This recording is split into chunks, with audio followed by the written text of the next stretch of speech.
Ang pangalan, nagpupuri at sumasamba sa iyo. Ano man ang aming pinagdaraanan, Panginoon, hallelujah, wala kaming ibang sasambahin, wala kaming ibang pupurihin, wala kaming ibang pasasalamatan, kundi tanging ikaw lamang. Kami nagkakaisang ngayon, Panginoon. May isang Espiritu, Panginoon. May isang diwa, Panginoon, hallelujah, na sumasamba at nagpupuri sa iyo. Kaya sa mga sandaling ito, Panginoon, hinihiling namin nang may buong pagpapakumbaba, Lord, hallelujah, nabuksan mo ang muli ang bintana ng kalangitan sa iyong pagdinig, hallelujah, at pagtugon sa panawagan ng iyong mga anak. Panginoon, ibuhos mo muli ang iyong banal na dugo sa bawat isa sa amin. Hugasan mo kami, pakalinisin mo kami, at gawin mo kaming karapat-dapat, Panginoon, na tumayo sa iyong harapan, maglingkod sa iyo, tanggapin ang iyong puro at dalisay na mga salita, Panginoon, at gayon din, Panginoon, ang pagpapala na inihanda mo para sa bawat isa sa amin. At ibuhos mo, Panginoon, ang iyong makalangit na kaunawaan sa bawat isa sa amin, magmula sa iyong lingkod, hallelujah, hanggang sa bawat isa na makakatanggap ng iyong mga salita. Nawa, Panginoon, hallelujah, ay matanggap namin, Lord Jesus, hallelujah, ang iyong puro at dalisay na salita, ang katotohanan, hallelujah, na siyang nagsisilbing batayan ng aming pananampalataya at ang kanya-kanya naming paglilingkod sa iyo, Panginoon, habang kami ay naghihintay sa iyong maluwalhating pagbabalik. Panginoong Jesucristo, hallelujah, gamitin mo ang iyong lingkod, Panginoon, upang maihatid ang iyong puro at dalisay na mga salita, ang iyong katotohanan, Panginoon. Wala akong kayang gawin sa aking sarili. Ako, Panginoon, ay mahinang nilalang, Panginoon. Ngunit ang kalakasan ay magmumula sa iyo. Ang karunungan ay magmumula sa iyo. At ito ay padadaluyin mo sa bawat isa sa amin, Panginoon. Sa bawat saglit, Panginoon, hallelujah, na kami ay tatangkilik sa iyong mga salita. Maraming salamat po, Panginoon. Ang lahat ng kapurihan, kaluwalhatian ay tanging sa iyo lamang. Itago mo kami sa iyong likuran, sa iyong matamis at makapangyarihang pangalan kami nananalangin. In Jesus' name we pray. Amen and amen. Hinihiling ko ang lahat. Buksan natin ang ating mga Biblia, mga kapatid, hallelujah. Markahan natin in the Old Testament, mga kapatid, hallelujah. Markahan natin sa Deuteronomy chapter 6 verse 4. Hindi nyo na kailangan markahan kung inyo itong kabisado, mga kapatid. Hallelujah. And then in the New Testament, Ephesians 2 chapters, mga kapatid, hallelujah. Markahan natin sa chapter 2. At markahan natin sa chapter 4. And then, we'll also have as one of our key scripture for today, a verse from 1 Timothy, in particular chapter 3, verse 16. Let us first read, mga kapatid, hallelujah, Ephesians chapter 4. Ephesians chapter 4, starting with verse 3. Ephesians 4, chapter 3, reads, endeavoring to keep the unity of the Spirit in the bond of peace, there is one body and one Spirit, even as ye are called in one hope of your calling. Verse 5, one Lord, one faith, one baptism, one God and Father of all, who is above all, and through all, and in you all. Praise God. Lipat ng pabalik sa Ephesians chapter 2, verse 19. Now therefore, ye are no more strangers and foreigners, but fellow citizens with the saints and of the household of God, and are built upon the foundation of the apostles and prophets, Jesus Christ Himself. Let me repeat that. Jesus Christ Himself being the chief cornerstone. Amen. Praise God. Hallelujah. In Deuteronomy, Old Testament, 6 verse 4, Hear, O Israel, the Lord our God is one Lord. Can we all say one Lord? One Lord. Amen. And then balik sa New Testament, 1 Timothy 3:16. And without controversy, great is the mystery of godliness. God was manifest in the flesh, justified in the spirit, seen of angels, preached unto the Gentiles, believed on in the world, received up into glory. By now, mga kapatid, perhaps it could be obvious to some of us, hallelujah, that the main point of today's message is about the oneness of God. Hallelujah. It is a foundational doctrine. Amen. Hallelujah. Among us, apostolic Pentecostal believers. Hallelujah. At ang ating organisasyon, mga kapatid, hindi ba ay tinatawag na United Pentecostal Church. Amen? United. Na pag-isa. Hallelujah. And mga kapatid, hallelujah, the unifying foundation. Hallelujah. The unifying foundation that is that there is only one God, and that God is Jesus Christ. Palakpakan natin ang ating Panginoong Jesucristo. Hallelujah. The unifying foundation. You may now take your seats, mga kapatid. Hallelujah. Thank you, Jesus. Mga kapatid, walang saysay ang lahat ng ating mga ginagawa dito man sa loob ng bahay-sambahan, sa ating pananambahan, mga prayer gatherings, mga kapatid, pag-aawitan. Gayun din, mga kapatid, wala ring saysay ang mga ginagawa natin. Hallelujah. Sa labas ng ating bahay-sambahan. Kagaya ng paghayo, home Bible studies, mga kapatid.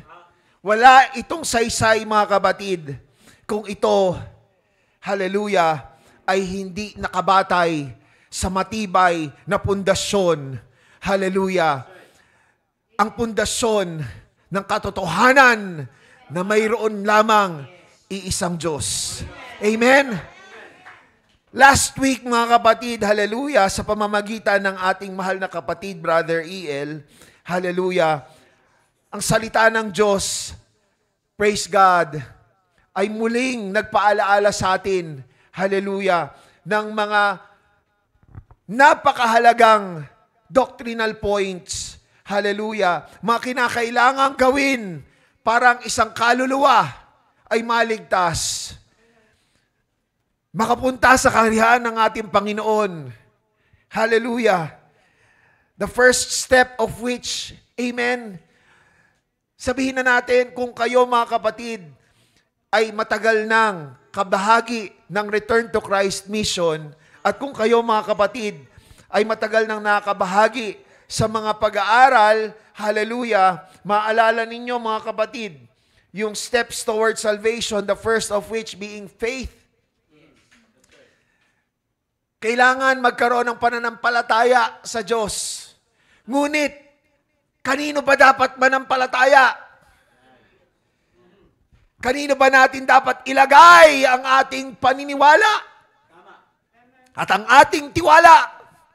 Sino ba ang dapat nating kilalanin? Amen? Kaya, mga kapatid, huwag nating sabihin na sa Sunday school, sa Bible study, nung may humahayo na siyang nagdulot para kayo ay makabahagi sa isa sa kongregasyon na to, mga kapatid, na matagal ko nang narinig yan, kapatid, na mayroon lamang iisang Diyos. Mga kapatid, hallelujah, kahit na ilang beses nating marinig ito, at kahit na ilang beses na manggaling din mismo sa ating bibig, mga kapatid, hindi tayo dapat manawa. Hallelujah. Because, mga kapatid, hallelujah, the truth that there is only one God, hallelujah, that is the very foundation of our faith. Alam nyo, mga kapatid, Hindi ko alam kung nabanggit ko na to nung pag ako ay nagkakaroon ng pagkakataon na magamit at magturo sa isa Sunday school tungkol sa doktrina ng oneness of God. Hallelujah. Kung nabanggit ko na ba sa inyo, nung ako ay Katoliko pa, not to demean, mga kapatid, hallelujah, meron akong, sabihin na natin, notion sa isip ko na mayroong hierarchy doon sa 3 persona. Na ang pinakamataas ay yung Ama. And then sumunod, yung Anak. And then yung pinakamababa, yung Holy Spirit. Bakit pinakamababa yung Holy Spirit? Mga kapatid, kasi siya yung parang hindi ko masyadong kilala. Diba? O, kalapati lang eh, diba? Kung kumpara mo doon sa mamang may balbas na puti, diba? Hindi si Santa Claus, ha? Diba? Pero doon sa mga depiction, eh, diba? Tapos yung gwapong lalaki na mahaba rin ang buhok, diba?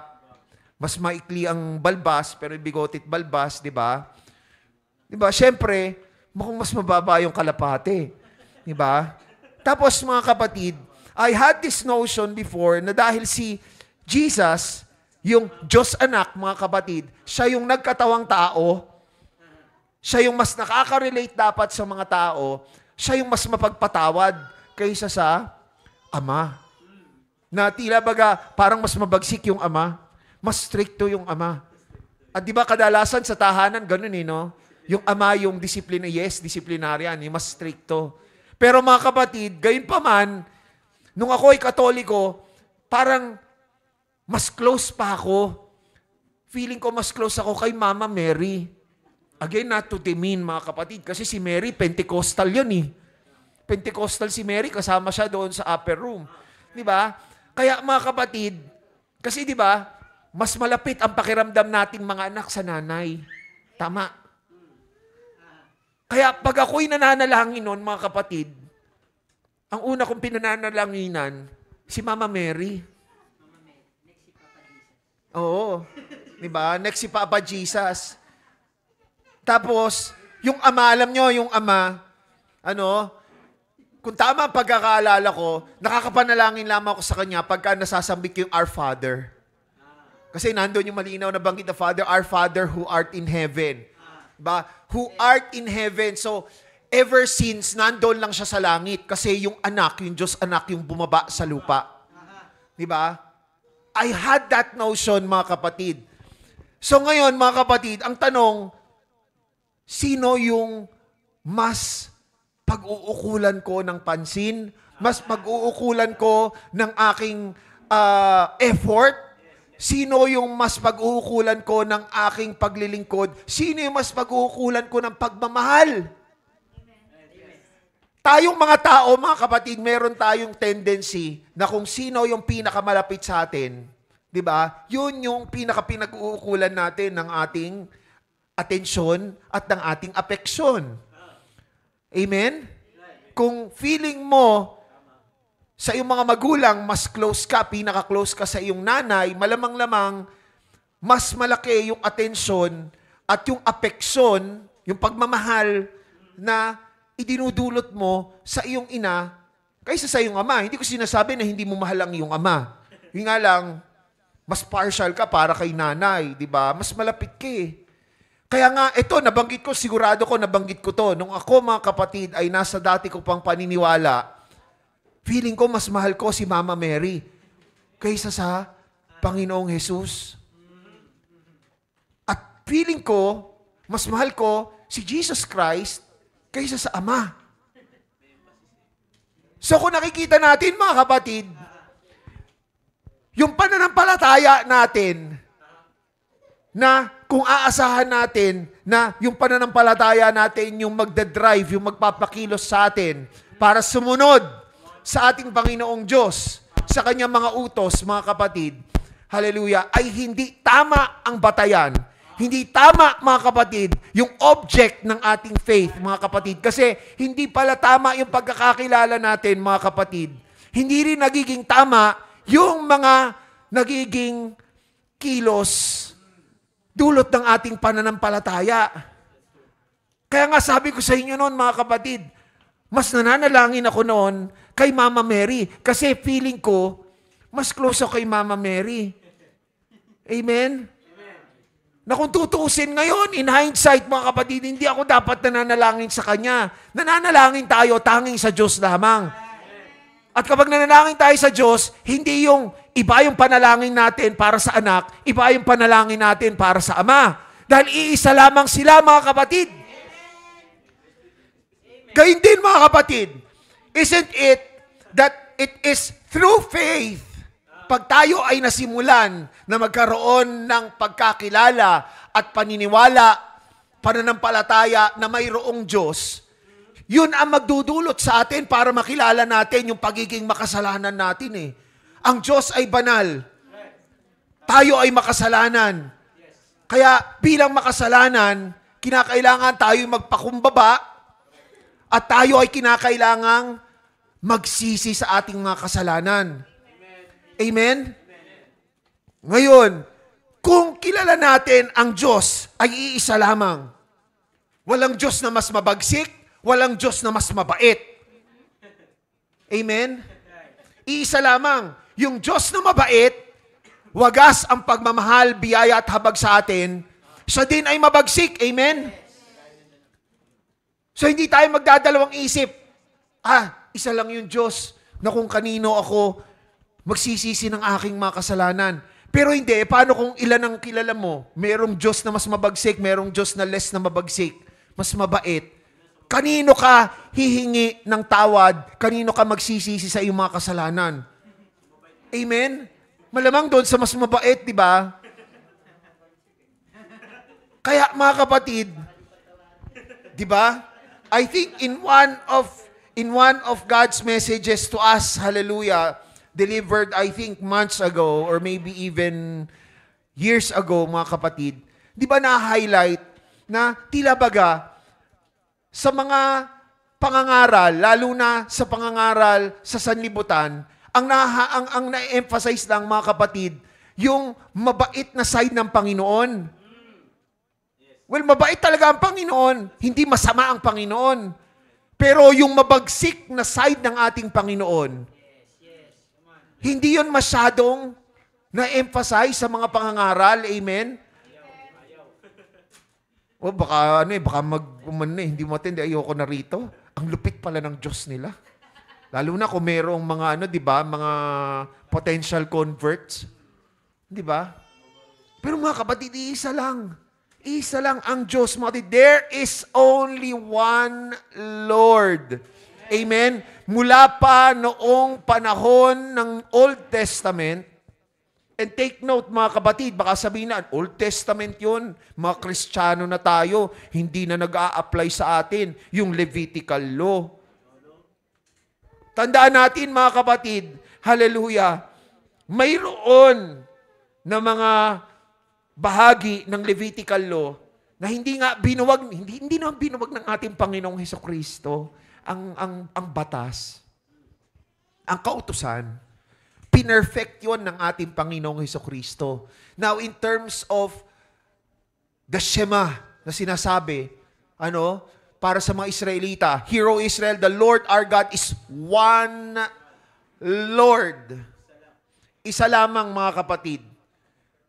Sino ang tinutukoy doon mga kapatid? Para sa ating mga Kristiyano, isa lamang ang ating Panginoon. Ang ating Panginoong Hesukristo. Amen? So yung tinutukoy mga kapatid sa Ephesians chapter 4 verse 5, one Lord, one faith, one baptism. That one Lord mentioned there is our Lord Jesus Christ. And there is no other Lord. No other Lord, mga kapatid. Hallelujah.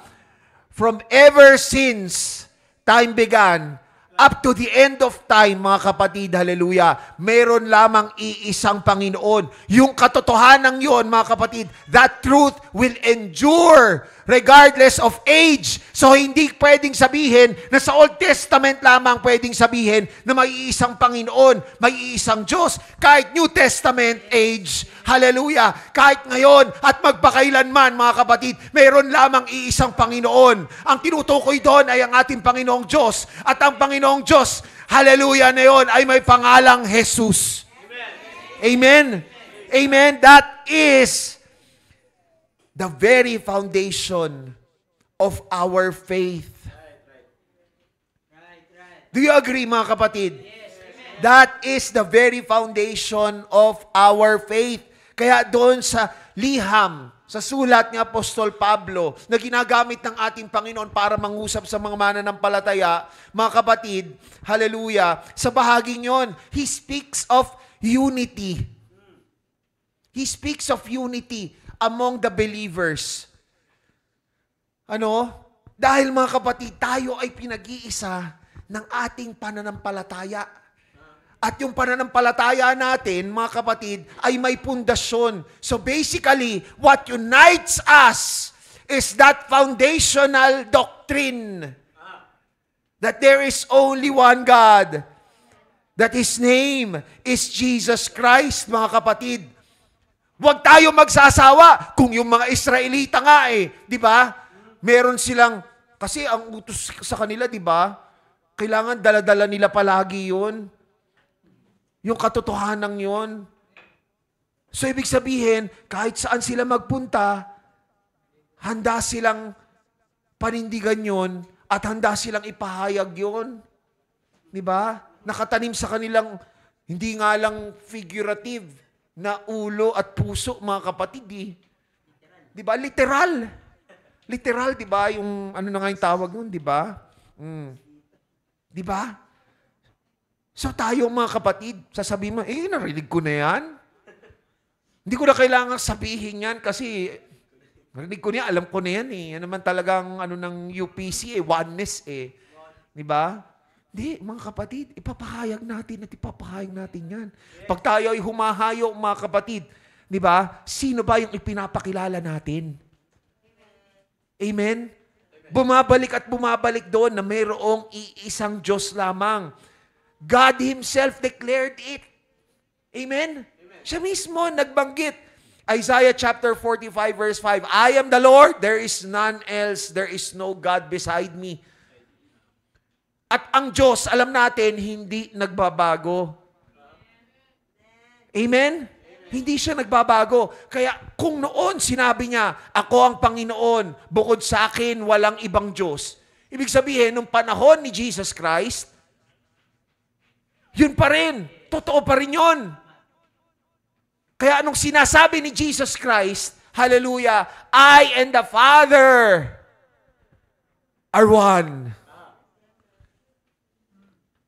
Do you think, mga kapatid, si Jesus Christ, hallelujah, tahasang ipapahayag ang isang bagay na sobrang taliwas sa pananampalataya, sa pinaniniwalaan, hallelujah, na mayroong iisang Diyos. Ngunit ang ating Panginoong Jesucristo, dahil siya ang Diyos na nagkatawang tao, mga kapatid, kaya hindi siya nagdadalawang isip na ipahayag. Kaya bakit tayo? Bakit tayo? Kailangan magdalawang isip na ipahayag natin na si Jesus ang nag-iisang Diyos. Bakit tayo magsasawa na sabihin na may isang Diyos lamang at yon ay si Jesucristo? Dahil ba baka magbunsod ito ng pagtatalo, pakikipagtalo? Kung halimbawa, nasa trabaho, tapos yung meron kang kasamaan sa trabaho na isang Trinitarian, tapos may isang INC, naku po, lagot tayo dyan. Yung kasama ko rito, Trinitarian, ang paniwala nila si Jesus Christ ay yung pangalawang persona, anak ng Diyos, or Diyos anak sa ibang konteksto, di ba? Tapos yung isa naman, INC, ang paniwala kay Jesus Christ, tao lamang. Di ba? So ngayon, nahihiya ka ngayon magbanggit na si Jesus Christ ang nag-iisang Diyos kasi baka magtalo-talo kayo. Paano lalo na kung boss mo pala yung INC? Patay tayo dyan. Diba? So magdadalawang isip tayo. Isipin na lamang natin, mga kapatid, kung paano ang ginawa ng ating Panginoong Jesucristo na pinahayag niyang katotohanan. And after Him, the apostles, when they declared, hallelujah, how Jesus Christ, hallelujah, the one that was persecuted by the Jews. Diba? Yun yung ipinangaral ni Pedro. Acts chapter 2. Di ba? Ginil trip ni Pedro ang mga Hudyo. Nagkaroon ba ng pagtatalo, mga kapatid? Hindi. Pinahayag ni Pedro ang katotohanan. At ang nangyari, mga kapatid, history. Amen? Libo yung na-convert. Amen? Libo yung na-convert. Kasi mga kapatid, ang pagpapahayag ng katotohanan, hallelujah, yun yung gagamitin tayo para maipatid. Pero mga kapatid, yung pag-convict nung katotohanan yon sa puso, sa isipan, sa kaluluwa na makakarinig ng katotohanan yon, hindi manggagaling sa atin, kundi manggagaling sa ating Diyos. Manggagaling siya sa Diyos na buhay. Siya mismo, mga kapatid. Hallelujah. So si Jesus Christ is not just the second person. Jesus Christ is the visible expression of the invisible God. He was God manifest in the flesh. John chapter 1. Amen? And then Colossians chapter 2 verse 9. Amen? For in Jesus Christ, dwelleth all the fullness of the Godhead bodily. Amen? Kaya nga, mga kapatid, praise God, sa 1 Timothy chapter 3 verse 16, without controversy, wala na dapat pagtatalo. Amen? Bagamat isang hiwaga, amen, kung paanong ang Diyos, pinakamakapangyarihan sa lahat, omnipresent, omniscient, paanong nangyari na ang Diyos ay magkakatawang tao, mga kapatid, yun yung mahirap ipaliwanag. Hindi kung paanong ang Diyos ay mahahati sa tatlo, pero ang bilang mo ay iisa pa rin. O kung paano na si Jesus Christ, na ipinahayag na nga sa Biblia na siya ay Diyos, ay tao pa rin, tao lang. Hindi yun ang hiwaga. Amen? So bagamat nandoon yung hiwaga na kung paano nagkatawang tao ang ating Panginoong Diyos, wala dapat pagtatalo tungkol sa kung ilan ang Diyos at kung sino ang Diyos. Amen? Amen? Hallelujah. So mga kapatid, there is only one God. And in God Himself, there is unity already. Hindi unity ng tatlong persona. No. Pero mga kapatid, there is unity. Hallelujah. There is oneness in all of His attributes. Madalas kong naririnig recently, mga kapatid, sa mga napapakinggan kong mga balita, mga commentary sa US, two things can be true at the same time. Kahit na yung dalawang bagay na yun, tila baga ay nagko-contradict sa isa't isa. Kung paanong ang Diyos ay mabait, puno ng pag-ibig, wagas, ang biyaya, on one hand, at ang Diyos ay mabagsik. Parang nagko-contrast, di ba? Parang nagko-contrast. Parang hindi pwedeng mangyari na ang Diyos na mabait ay pwede rin mabagsik. Come on, mga kapatid. There is unity. That's part of the attribute of God. Nakita naman natin yan Di ba? Natunghayan natin yan. Ito, marami ang nag-aalala ngayon sa mga pangyayari. Amen? Lindol, bagyo. Amen? Yung nga, more recently, yung mga lindol sa Cebu, sa Davao. Nandoon ang pangamba, bagyo. Nandoon yung pangamba sa atin. Di ba? Yung ibang iniisip nila, ay, pinaparusahan na ng Diyos yung bayan natin kasi ang daming mga kurakot.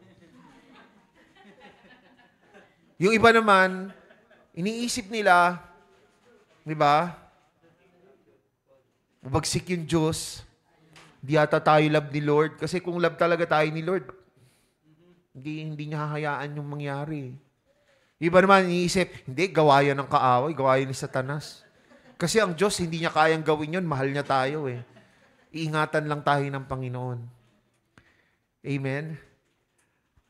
Ano pa man ang mangyari, mga kapatid, kung tayo ay nananampalataya na mayroon lamang iisang Diyos, kaya niyang maging mabagsik, kaya niyang maging mabuti, kaya niyang maging mahabagin, mga kapatid.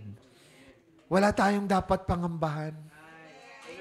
Wala tayong dapat itanong na bakit, Lord, ginagawa mo ito. Magtiwala lamang tayo, mga kapatid. Hallelujah. Dahil ang kalooban ng Diyos, it remains sovereign above all. Everything is in His control. Amen. Hallelujah. At ang Diyos, hindi siya nagbabago. Hindi ko sinasabi, mga kapatid, na nararanasan nga natin ang bagsik ng Diyos, kaya may mga lindol na nangyayari ngayon, ha? Pero kung ganun man ang kaso, mga kapatid, tandaan natin, hindi yan bago. Nangyayari yan noon pa man. Huwag natin isipin na kaya lumindol kasi nagsisulputan yung mga kurakot, yung mga nabubunyag ngayon ng mga pangalan dahil doon sa flood control issue. Diba? Kaya si Lord ngayon nagiging malupit. Hindi, mga kapatid, noon pa man. Naniniwala tayo, mga kapatid, diba? Hindi nagbabago ang Diyos. He remains the same. Amen? From eternity to eternity. Banggit nga sa James chapter 1 verse 17, di ba? Ang description sa ating Panginoong Diyos, with whom is no variableness, neither shadow of turning. God does not change, mga kapatid. So, yung kanyang pag-ibig, yung kanyang katuwiran, yung kanyang katarungan, yung kanyang habag, yung kanyang biyaya, yung kanyang kapangyarihan. Amen? Mga kapatid, kung tutuusin, nando sa kapangyarihan ng ating Panginoon, iniisip kasi natin, baka yung kapangyarihan ng Panginoon palaging pabor sa tao. Kaya ang tingin natin, gusto natin palaging tingin sa ating Panginoon, hindi siya makabasag pinggan. Dinidisregard natin, yun nga, na ang kapangyarihan, dahil siyang pinakamakapangyarihan sa lahat, pwede siyang maging mabagsik. Kasi mga kapatid, kung wala ang bagsik ng ating Panginoon, hindi tayo magkakaroon ng takot sa Kanya. Sige nga, magsisisi ba tayo sa ating mga kasalanan kung walang impyerno? Kung walang kapahamakan na idudulot yung ating mga kasalanan? Sino ba ang may disenyo nun? Si Satanas ba ang may disenyo nun na kapag ikaw ay nagkasala, doon ka mapupunta sa dagat-dagatang apoy? Doon sa kapahamakan ka? Hindi. Disenyo yun ng ating Panginoon eh. Amen? Pero marahil yung iba sa atin ayaw isipin yun. Kasi nga inisip natin, ang Diyos, kung paano mag-isip, kung paano magplano, kagaya ng tao, hindi mga kapatid. Nandoon, mga kapatid, ang bagsik ng ating Panginoon, kaakibat ng iba pa niyang mga attributes. Nasa iisa yun, mga kapatid. And, hallelujah, salamat din mismo sa ating Panginoon, na bagamat nandoon ang bagsik ng ating Panginoon, direkta naman natin na nararanasan, mga kapatid, yung kanyang pag-ibig. Yung kanyang awa at habag tungo sa atin, lalo na nung siya ay nagkatawang tao. For God so loved the world, diba? That He gave His only begotten Son. Ganong kalaki ang pag-ibig ng ating Panginoon sa atin. He revealed Himself in the flesh. Kaya tayo, mga kapatid, na nakakakilala sa ating Panginoong Diyos, na si Jesus Christ, ang Diyos na nagkatawang tao, mga kapatid, mas mapalad tayo kung tutuusin. Kung ikukumpara sa mga Hudyo. Kasi ang mga Hudyo, mga kapatid, hindi pa nila nakita ang ating Panginoong Hesukristo. Walang makakapag-claim sa kanila na nahawakan nila ang ating Panginoong Hesukristo. yung mga apostoles, mga kapatid, hallelujah, na siyang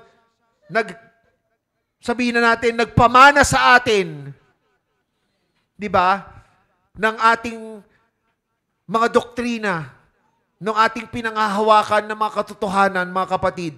Sila mismo ang saksi. Nahawakan nila ang ating Panginoong Jesucristo. Nakasama nilang kumain ng ating Panginoong Jesucristo. Hinugasan ng ating Panginoong Jesucristo ang kanilang paa. Nakita nila kung paanong ang Diyos ay nagpakumbaba. Amen? Jesus is the revelation of the one true living God. Hallelujah. Thank you, Jesus. He's not just a second person.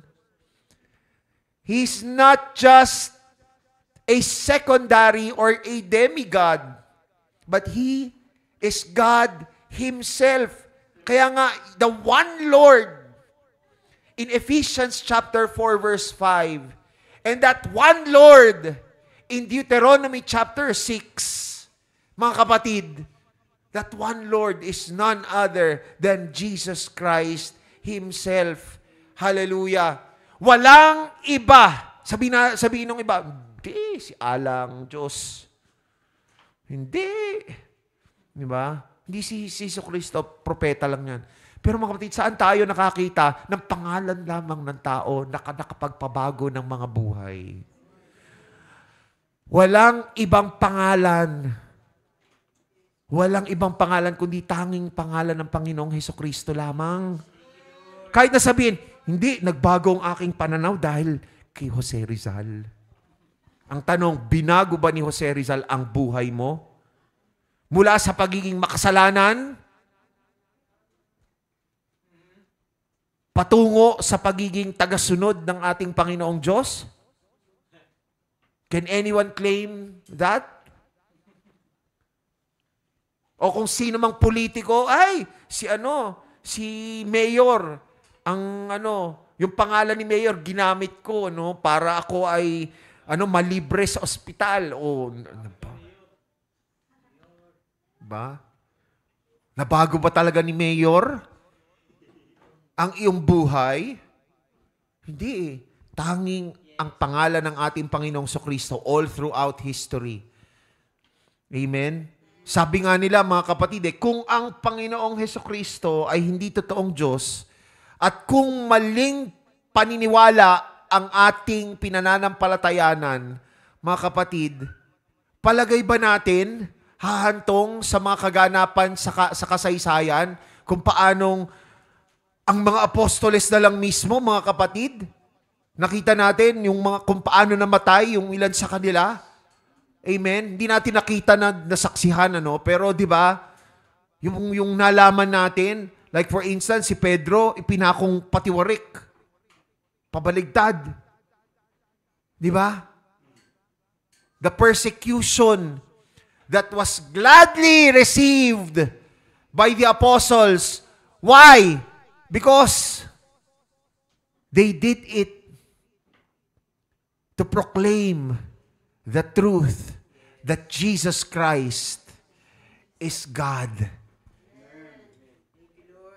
Nangangaral sila, mga kapatid, sa mga bayan na kung saan iba ang paniniwala at kapag taliwas ang paniniwala nila, pwedeng-pwede silang bitayin, hulihin at bitayin, mga kapatid. Hindi sila nagdalawang isip. Amen? Now, yung iba sasabihin, di ba proof nga yan na ang Kristyanismo ay malupit? Sabihin ng iba, wars were fought because of Christian beliefs. Ba? No, mga kapatid. Ang nakikita doon kung gaano yung conviction, yung tindi ng paniniwala ng mga nakatanggap ng katotohanan. Handa nilang ipaglaban. Sila man ay mamatay.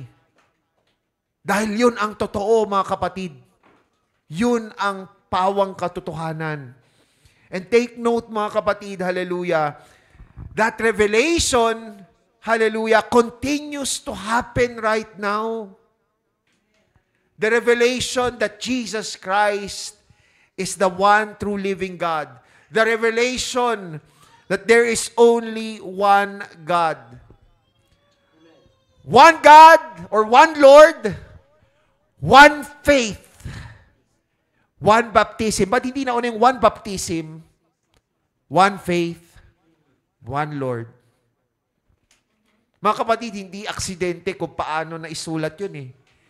There's always rhyme and reason behind what the Lord does, including the scripture. Kaya unang binanggit ang one Lord. It's because that is the foundation. That is the unifying foundation, that truth. One Lord. Mga kapatid. And then, one faith. The faith that proclaims that there is only one God. My question to each and every one of us right now is that the faith that we have? Is it the faith that proclaims that there is only one God and that we are willing to do everything and give everything for that one God? Hallelujah. One faith that was mentioned in that verse, Ephesians 4 verse 5. Hallelujah. That is faith. That is belief that God was manifest in the flesh to reconcile the world to Himself, mga kapatid. Hallelujah. And when we have that kind of faith that reveals, especially to those who don't know Jesus Christ yet, mga kapatid, reveal not just by telling the gospel to others, but revealing about the truth that there's only one God through our deeds, through our actions, mga kapatid. I don't think na ipapahayag na mayroong iisa lamang Diyos sa ating buhay, isa lamang ang Diyos na ating pinananampalatayanan, kung pagdating hallelujah, ng mga pagkakataon na kinakailangan na tayo ay tumungo sa bahay-sambahan para purihin, sambahin, paglingkuran ang nag-iisang Diyos na yon, ay nagkukuli pa tayo. Nagdadalawang isip tayo. Bakit tayo magdadalawang isip? Merong mas importanteng kailangang gawin? Ganun ba yon? Feeling mo mas importanteng gawin yung bagay na ano? Kaya, sige, dadalawang isip ako, baka hindi muna ako pumunta ng church. So, sino ngayon ang Diyos sa buhay mo? Sino ngayon ang Diyos? Baka ginudiyos na natin ang ating trabaho. Baka ginudiyos na natin ang ibang bagay. Yung mga ibang bagay, kaya nga, di ba? Ang idea ng iba sa idolatry ay yung mga rebulto lamang. No. Everything, anything that we put before our one true living God, that is an idol. So dapat ang pananampalataya natin, kung totoong pananampalataya yan yung klase ng pananampalataya na kahit sa pamamagitan ng gawa natin, gawa sa labas at gawa kahit sa pribado, hallelujah, na ipapahayag na mayroon lamang iisang Diyos sa buhay natin.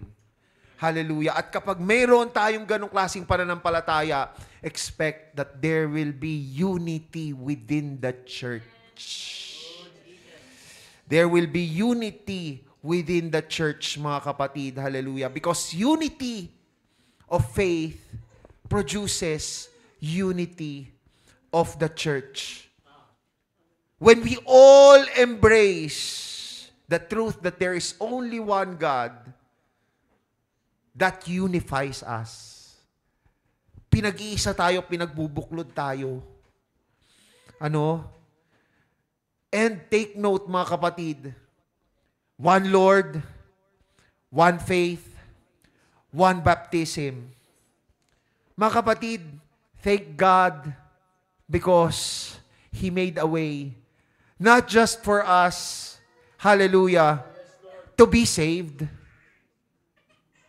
Huwag nating isipin na yung bautismo sa ngalan ng ating Panginoon, hallelujah, ay kaparaanan lamang para tayo ay maligtas.